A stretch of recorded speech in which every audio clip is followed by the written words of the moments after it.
गांधारी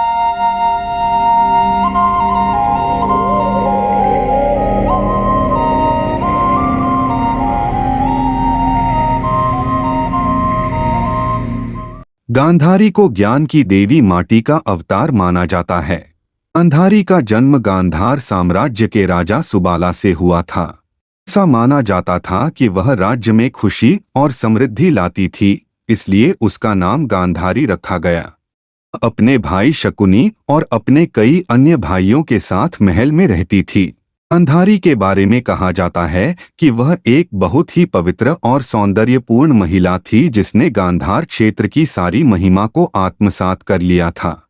महाभारत में उन्हें एक धर्मपरायण, सुंदर और गुणी महिला के रूप में दर्शाया गया है।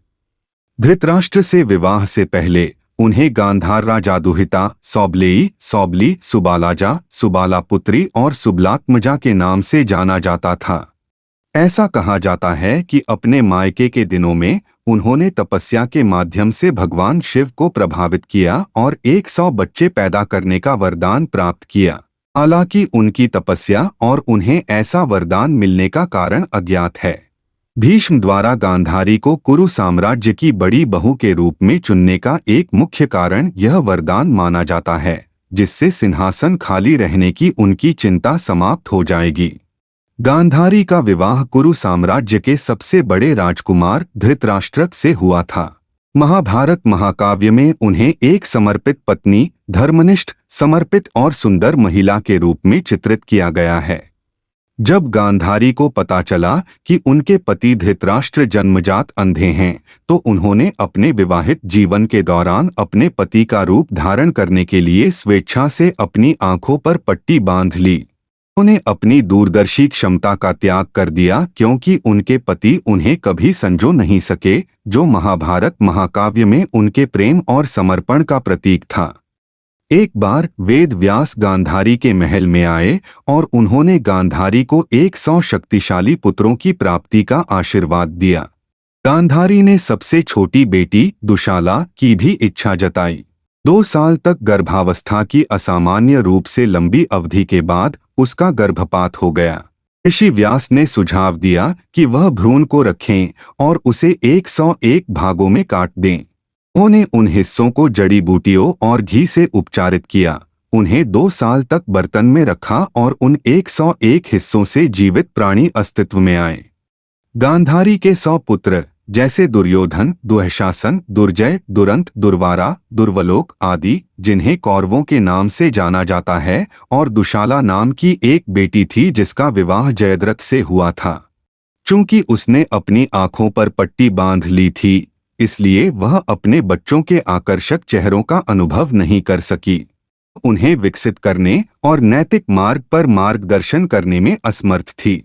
मां के सच्चे प्यार और देखभाल से वंचित गांधारी के बेटे अनुशासनहीन, अनियंत्रित बच्चे बन गए। गांधारी के पुत्र शायद ही कभी उसके करीब थे। उसके बेटे के भाग्य को शकुनी नामक उनके षड्यंत्रकारी और कपटी चाचा ने घृणा और ईर्ष्या से नष्ट कर दिया था। वह अपने काले दिल वाले भाई शकुन से अपने बेटों को लाने में असहाय और निर्भीक थी। पितृत्व के प्रति स्वप्रेरित अंधता के कारण उन्हें भारी कष्ट सहना पड़ा, ताकि उसे भयावह दंड का सामना करना पड़ा, लेकिन इसे उसकी अवर्णनीय इच्छा शक्ति और ऐसी कमजोर स्थिति में निर्णय लेने और अच्छी तरह से व्यक्त करने की क्षमता माना जा सकता है। पहले बच्चे दुर्योधन के जन्म के बाद बुरे पूर्वाभास उभरे। बच्चा गीदड़ की तरह रोने लगा। दुर और अन्य ब्राह्मणों ने धृतराष्ट्र को सूचित किया कि ऐसी खतरनाक गतिविधियों से कुरु समुदाय को खतरा होगा और पहले बच्चे को त्यागने का सुझाव दिया। लेकिन धृतराष्ट्र ने अपने पहले बच्चे के प्रति प्रेम के कारण उनकी सलाह को नजरअंदाज कर दिया और ऐसा करने से मना कर दिया। महाभारत के विशाल युद्ध के बाद कुरुक्षेत्र कौरवों के टूटे हुए रथों, दुर्योधन और दुशासन सहित कौरवों के शवों से अटा पड़ा था, जो महाभारत महाकाव्य के खलनायकों के रूप में जाने जाते थे। उनकी पत्नियां बिखरे बाल, हिगल्डी पिगल्डी पोशाक, आंसू बहा रहे थे और अपने पतियों और रिश्तेदारों के बारे में खोजबीन कर रही हैं। गांधारी के पुत्र अपने चचेरे भाई पांडवों के विरुद्ध विशेष रूप से भीम के हाथों मारे गए। हस्तिनापुर भयंकर छाया के समान विलाप और गीदड़ों की चिंगाड़ से वीरान हो गया। गांधारी अकेली थी, हताश थी, आंखें बंद करके पीड़ा में थी, आंसू बहा रही थी और असहाय होकर रो रही थी। उसके आंसुओं ने अपने 100 पुत्रों, उससे भी अधिक पुत्रों, पौत्रों के कारण खाली हुए महल में भीषण रूप से नष्ट हुए हस्तिनापुर में पड़े सन्नाटे की बेचैनी को और अधिक गहरा कर दिया। उसका क्रोध कृष्ण की ओर बदल गया। उसने कुरुक्षेत्र में इस तरह के विनाश का कारण बनने के लिए क्रोधपूर्वक प्रलाप किया।